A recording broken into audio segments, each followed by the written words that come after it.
Welcome back to the channel, guys. Today we're going to talk about a technique that no matter where you are in the country, you need to be fishing this one right now. Especially in the Northeast, this is going to be a killer technique over the next few weeks, even months. But if you live further south than where I do in Pennsylvania, it will still even work for that. You'll have some post spawners, you'll have some summer fish. They will eat this thing all summer long, and that's going to be a frog. It's one of my favorite ways to fish every single year. Once we get fish that are spawning, as soon as they start spawning until they start transitioning for the fall, I will have a frog out and on the deck ready to go no matter where I'm at, because it will always work. So we're going to break down everything you need to know about this frog, why you need to be throwing it right now, your rod and reel setup. Hopefully we'll catch a couple fish along the way when we go out on the water and show you how to fish this thing. So stay tuned and let's get right into it. Okay, so first, why do you need to be fishing a frog right now, and why is it one that I fish so much? It's because it works in literally any scenario. It'll work in grass, it will work in lily pads, it will work on wood and even open water. I've caught fish on a frog almost anywhere. You can skip bushes with it. You can do all kinds of stuff with a frog. This guy right here is going to be the 6th Sense Vega frog.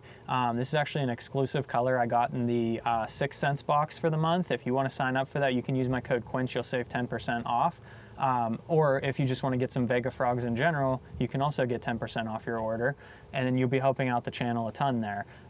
This guy is very skinny and narrow, and it has the popping lip on the front, so you can make it work like a popping bait, but you can also walk this thing in place, and that's going to be key because there's a couple key reasons why you want to be fishing a frog right now. The number one reason, if you have spawning fish, they will come up and eat a frog if you float this thing over top of their bed and keep it in place. But more importantly, you're gonna have some pre-spawners and post-spawners, especially fry garters, that if you work this through their ball of fry or near their ball of fry, they're gonna come out and crack this thing. The next thing that's gonna happen after that's done, once you have bluegills start spawning, it is like my favorite bait to throw once those bluegills start spawning. They're still bass shallow, they're looking for an easy meal, they just got done spawning. If they see something that looks like an injured bluegill, and I know what you're saying, it's a frog, how could it imitate a bluegill? This thing imitates a bluegill more than it does a frog, I feel, in my mind.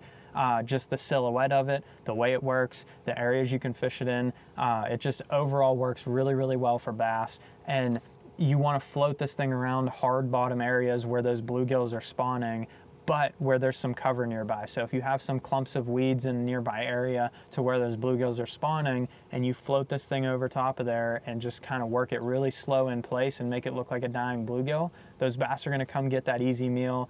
Whether they're trying to just get an easy meal, whether they're post-spawn trying to get an easy meal, it just overall works this time of year, and it's something that just keeps catching fish all summer long. So now let's break down a little bit on your rod and reel selection here. Bait selection, the Vega frog is great, but any frog you could want to throw will work as well. You don't need to throw the Vega frog. I have numerous different options, colors, anything. Ultimately, just pay attention to your belly color. I usually either use something light colored, like a yellow or a white, or I'll use a black, one of those two colors. I keep it really simple with that. All my frogs fit into that category in some way, shape, or form. Doesn't matter brand, shape, size, those colors are what I'm gonna be using. When it comes down to your rod and reel setup, I like to keep it really, really simple.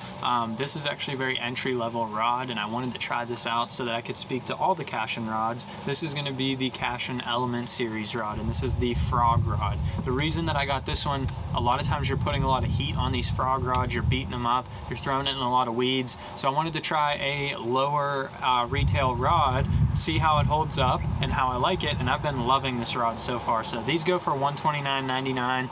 Very entry-level rod for what a lot of this stuff is out there on the market today. I have a Shimano Curado MGL 150 right here. This has 65-pound test braid on here. I almost always fish 65-pound test braid on a frog. You need floating line for one, but also you're throwing it in such heavy cover that you need that braid to get them out and to set the hook properly. This is the 7.3 heavy, fast action, has that backbone you need to get those fish out. And like we talked about, this is the Vega frog. So let's head out on the water. We're gonna show you how and where to fish this thing. Hopefully we'll get some sweet blow-ups along the way and catch some fish on a frog. It's about that time of year, one of my favorite times of year. I actually caught my first couple bass this year on a frog last weekend. So it should be heating up here soon, and they'll be chewing this thing up here in the Northeast. All right, so now that we talked about the frog setup, what we're using for the day, like I said, this is an exclusive 6th Sense color frog that I got in the 6th Sense box for the month. I kind of like the fire engine red lines just so I can see it a little bit better in this green grass. It just gives it something to pop, and since it's on top of the bait, you're not actually gonna, the fish aren't gonna see that anyway. What we got going on here, we have a bunch of matted grass. We have holes in the grass. There's beds in the holes in the grass. There's bluegills all around. There's bluegill beds. Just a lot of activity happening in this area right here. And a lot of the largemouth are actually very spooky with how calm it is right now. So we're gonna throw the frog around and see if we can get a long cast in front of a fish before they see us coming, or if we can land on top of one that's willing to eat.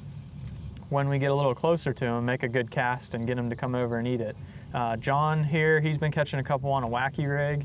So if they're willing to eat that, most likely they're feeding upwards, so we might be able to get some on the frog. You pick something because you think it's gonna work. You say he got it. There we go. Right off those bluegill beds too.